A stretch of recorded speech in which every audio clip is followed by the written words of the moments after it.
Happy Spookyween, everybody! I just watched David Gordon Green's Halloween Ends, and I can safely say that this was definitely a Halloween movie.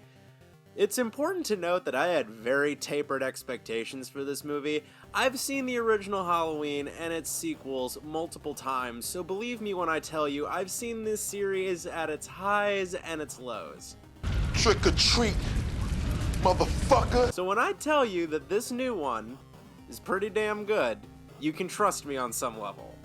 That being said, I'd have to be high to not admit that this movie is goddamn ridiculous. This movie, more than any other in this recent reboot trilogy, takes the most left turns I've ever seen. Seriously, even if you've seen the trailers, you still will not be ready for the weird-ass direction that this one takes. And this is coming from the same series that gave us Psychic Powers, Thorn Curses, White Horses, and Busta Rhymes.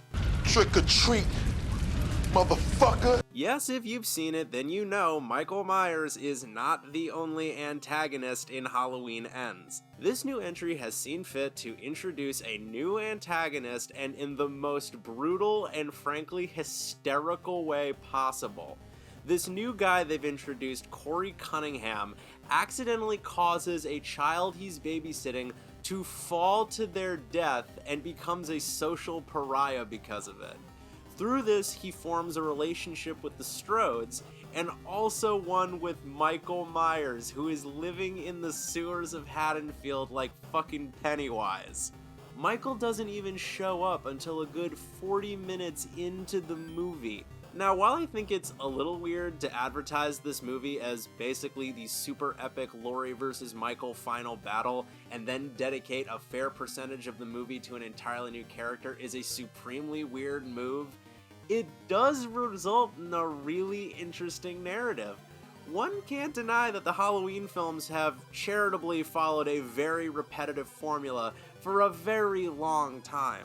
This movie does take things in a different direction, and for the most part, it kind of works. Corey and Karen Strode get to share a genuinely sweet romance with each other. It's really nice to see Laurie Strode try to build something resembling a happy life for herself, but have the stigma of her connection to Michael Myers constantly screwing with it. It's also interesting to see this burgeoning psychopath be sort of mentored by Michael, and to see how evil, the theme that has defined the entire series, kind of just persist regardless. This is a really character-driven film, and despite taking a seriously bizarre turn, it does result in something weirdly unique.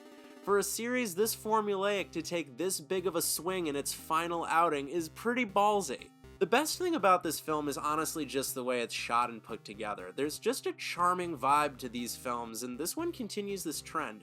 It really captures that small town vibe that the original film did so well. The acting is also really, really damn good.